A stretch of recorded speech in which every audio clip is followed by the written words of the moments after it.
Hey, what's up YouTube? April is Financial Literacy Awareness Month. And in this video, I'm going to give you 7 key tips in order to lay a strong foundation towards becoming financially literate. My name is Paris Clough and this is Financial Self-Reliance. On this channel, we talk about the mindsets and the skill sets of the wealthy so that you can learn how to manage, protect, and grow your assets.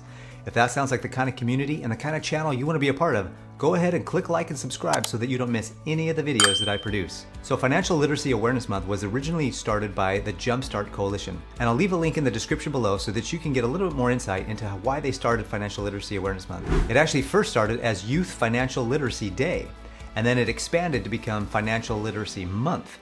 And so now every year, during the month of April, we want to focus in on becoming financially literate. So what is financial literacy? Financial literacy is the ability to understand the basic financial principles that all of us need to learn in order to really be successful with our finances. Things like managing our money, learning how to save, learning how to stay out of debt, learning how to invest for our future. Financial literacy is the foundation of your relationship with money.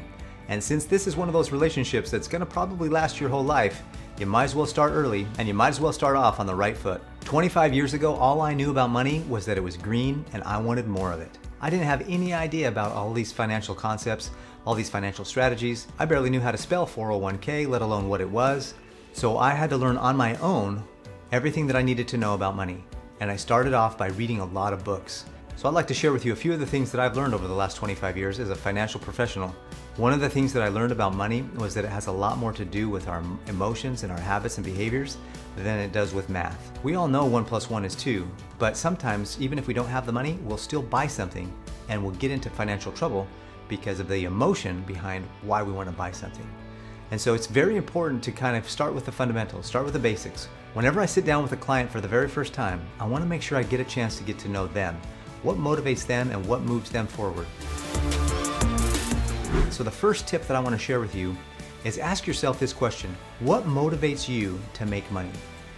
Are you making money so that you can pay the bills? Are you making money so that you can have fancy things? Are you making money so that you can have good experiences? What is it that drives you to get up every morning and make money? If you don't know what drives you to make money and you're just going through the motions, eventually you're going to burn out. The second thing you need to realize or take a look at is, what are your emotions around money? Sometimes when we think about money or talk about money, we have a lot of emotions that rise up. Some people are elated who have a lot of money. Some people who have no money are very fearful and they're very angry. So what are your emotions around money? Are you excited? Are you happy? Does it bring you joy or does it bring you stress and frustration? What are your emotions around money? It's important to write these things down and take an inventory of your emotions around money, because a lot of times those emotions will guide and direct our decisions. And so it's important to know what our emotions are so that we can keep them in control when we're making financial decisions. The third thing I want to share with you is having goals and dreams set out for yourself. You've got to have the end in mind. What are your goals in life? What do you want to obtain? And then we can develop a plan towards the obtaining of those goals. I highly recommend that you take a look at goal setting. Goal setting is really important. And then after you set those goals, make sure that you develop a plan towards obtaining those goals. I'll link a video that I did on goal setting earlier this year. The fourth thing I want to share with you is that you have to realize that this is a journey. Don't be so hard on yourself in the beginning. If you've made mistakes, that's fine. Learn from those mistakes and make the change. All too often, people will make mistakes and then they'll define themselves by those mistakes, and then they say, there's no way I can do anything because of these mistakes that I made, and they cut off the opportunity for them to change and make a different choice in the future. It's important to realize that we all started off bad. You have to be bad before you can be good, and you have to be good before you can be great. So anybody out there that you see or know that does really good things with their money, they're really wise, they're very wealthy, they make great decisions financially, they started off probably not as good as they are today. And so remember that. Remember, as you're on your financial journey towards financial literacy, that you've got to start where you are and then learn and grow and educate yourself, and then develop your own philosophy about how you want to manage and deal with your money and create an enjoyable and successful relationship with your money.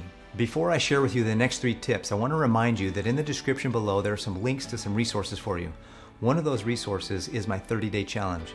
This challenge will help you get on track to becoming financially literate. I also have in the description below some links to some resources for you to learn more about financial literacy and Financial Literacy Month. The fifth thing that I want you to realize is that you can do this. A lot of times we look around and we compare ourselves to others and we say, there's no way I can do what they're doing. And I promise you that if others can do it, so can you. And not only that, but a lot of times people who are successful will leave clues and leave recipes that you can actually follow and you can pick up on and you can do. One of the other things that I highly recommend is that you learn how to become self-reliant. Learn skills, learn the mindsets and the skills necessary for you to be able to do things on your own. That doesn't always mean that you have to do those things on your own, that you're self-reliant enough that you could do them on your own.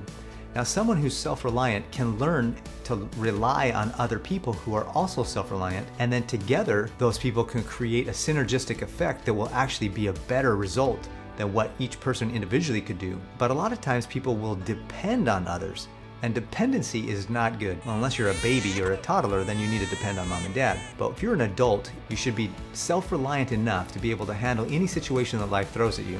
And that's why Financial Self-Reliance is here to help educate you and teach you on all things financial so that you can become self-reliant. If you're too dependent on other people, that can be very dangerous because they have more control over your life than you do.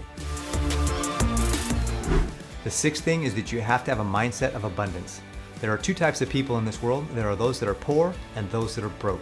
Being poor is a semi-permanent condition where a person thinks the world is out to get them and that no matter what they do, it's someone else's fault that they have no money and or don't have what they want. Being broke is a temporary condition where someone doesn't have any money. However, they have a plan and the skills necessary to obtain it and the desire to work the plan and see it through.